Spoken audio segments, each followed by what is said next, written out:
Good morning, guys and girls. Welcome to episode 4 of the Bud and Mary's YouTube show. We're going to mix it up a little bit, try to get in the Gulf of Mexico, do a few different things than we've done on the past few shows. We got my dad's friend and longtime guide out of Bud and Mary's, Vic Gaspenny, here with us today. They've been fishing together for close to 50 years. They've caught a lot of big fish. I think they've caught well over 200 swordfish together and even caught a world record bonefish on fly, 14.5 pounds, a long time ago. So we're going to go out here today, see what we can catch.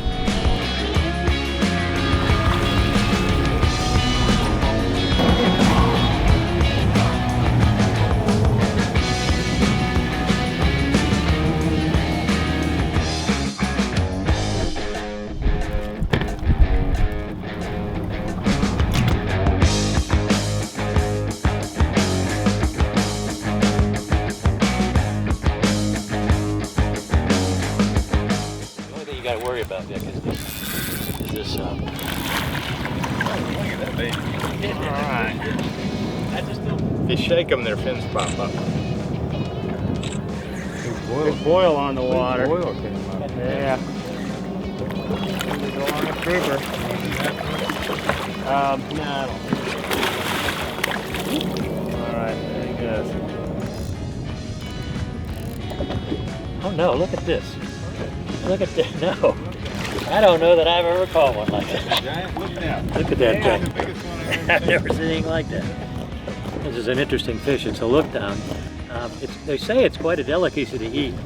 You know, they were really highly prized, but haven't seen many around lately, but I've never seen one that size in my life. That's an absolutely gorgeous fish. We're gonna, just like that, tarpon on. They were rolling around out there.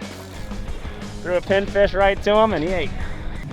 There's a lot of tricks to fighting tarpon. They're different than a lot of fish. The trick with tarpon is putting pressure on them when they're not pulling. And when they pull and go crazy, you kind of have to take the pressure off and let them go.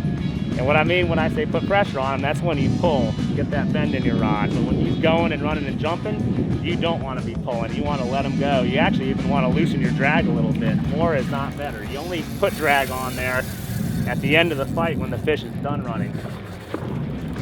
And when he's doing that, you just let him go just like that, point the rod at him, you know, with just very light pressure on him. You'll keep a lot more tarpon on there that way. Now that this fish is almost done, now's the time when you can put even more pressure on him. And the way I like to do it, use the palm of your hand on this spool a little bit. Whenever he runs, you take it right off and you got less drag again. But then you can kind of manually apply more when you need it, when he's not pulling. That's the best way to fight a fish, but it definitely takes some practice. All right, nice little tarpon. You're not supposed to remove these guys out of the water if they're over 40 inches. He's definitely under, but there's no reason to drag him into the boat, so we're just gonna get a nice picture of him like that and send him on his way. All right, nice fish. Tarpon still around here in early November in the Keys. That's the great thing about down here. You can catch these fish all year long when the conditions are right.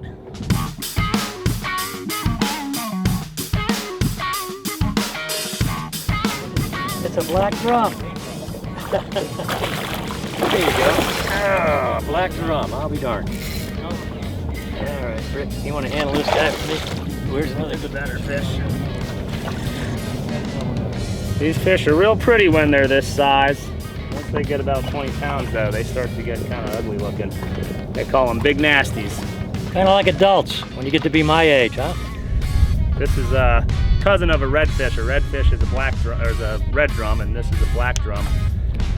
They're kind of more silvery with the, you know, kind of stripes when they're small like this. Once they get, you know, 20 pounds or more, they get just kind of nasty looking with the barbels and, you know, kind of big head. But yeah, these are really cool. We get them a lot in the fall and winter time here. They like the cooler water temperatures. Fun fish to catch.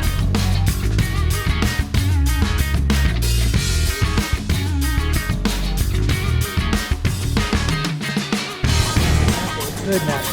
Oh, good mackerel there. Good mackerel there. Oh boy. These are some real macks out here, Vic. These are full-grown giant macks.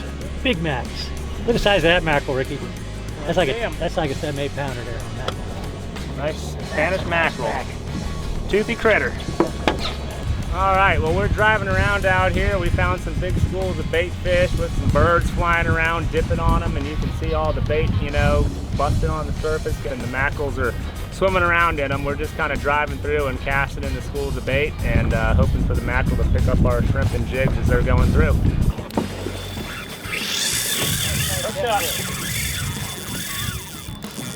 Oh, that's a big one there. That's a big fish. That's a big fish. Big fish. Something interesting, years back, thanks to Florida sportsmen and eventually the environmentalists, these fish were completely netted out. And then it finally passed the netting ban. You couldn't catch a mackerel 30 years ago in the bay, and now you can catch as many as you want. But what really got me is one of my first exciting fish I fished for were Spanish mackerel on a little 9, 10-year-old kid with my grandfather. You hear that line like that, you never forget it. Never forget it. Whoa, there he is, there he is. Oh, you got him on there. You got him on there. Double header. Keep on. All right. Live fish. All right, oh mackerel. No, I think it's a shark, isn't it? Shark. Oh boy. Oh boy. Oh boy. This is a black tip, and they actually are great fish on light tackle. They ought to be classified as a game fish because they jump. Nice shark on light tackle. On this little rod. Look at this little rod. Yeah. See beautiful black tips on him and a cord. Look at where he's hooked. Just perfect. Yeah. Come on. Like an earring. There's a beautiful fish on this little 10-pound rod, though. Holy cow. All right. All right. Bait me up. Re-rig. Bait me up. I'm gonna need water.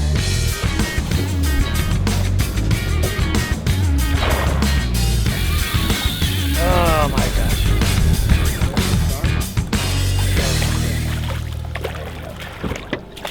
Look at that. Goliath. All right. Juvenile Goliath. We're gonna go after the big one here in just a minute.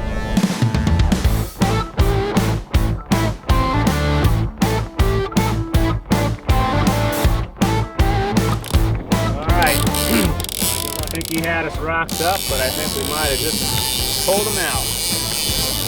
He's charging towards the boat. Don't let him go that way. Let the line go that way.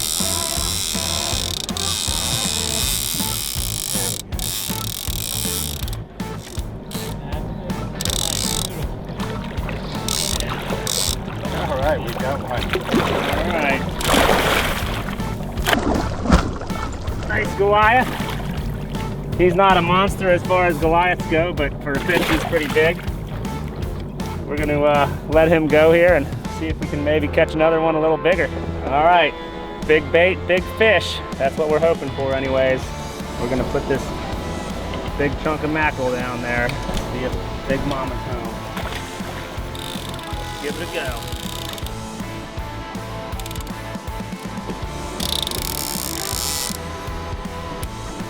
Who's got who here?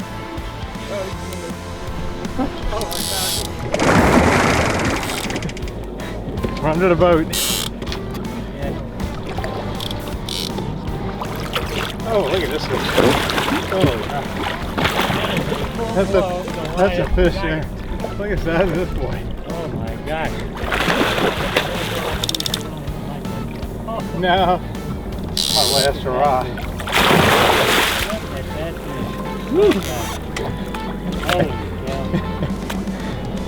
Look at that baby.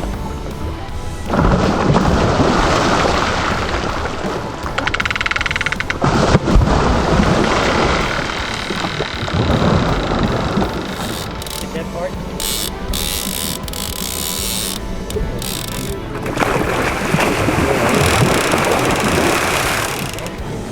All right, circle hook did its job. He's hooked right nice in the corner there.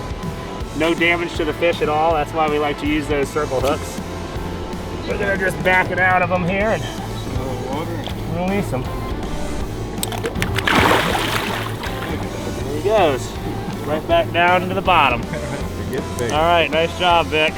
You know, it's a shame because a lot of fish have what's called spawning aggregations. That includes, mutton snappers, Nassau groupers, and especially Goliath groupers. And back in the 50s and 60s, the divers knew where that was. And I don't know that they intentionally thought they could do something like this, but literally the divers wiped them out. The fish went extinct.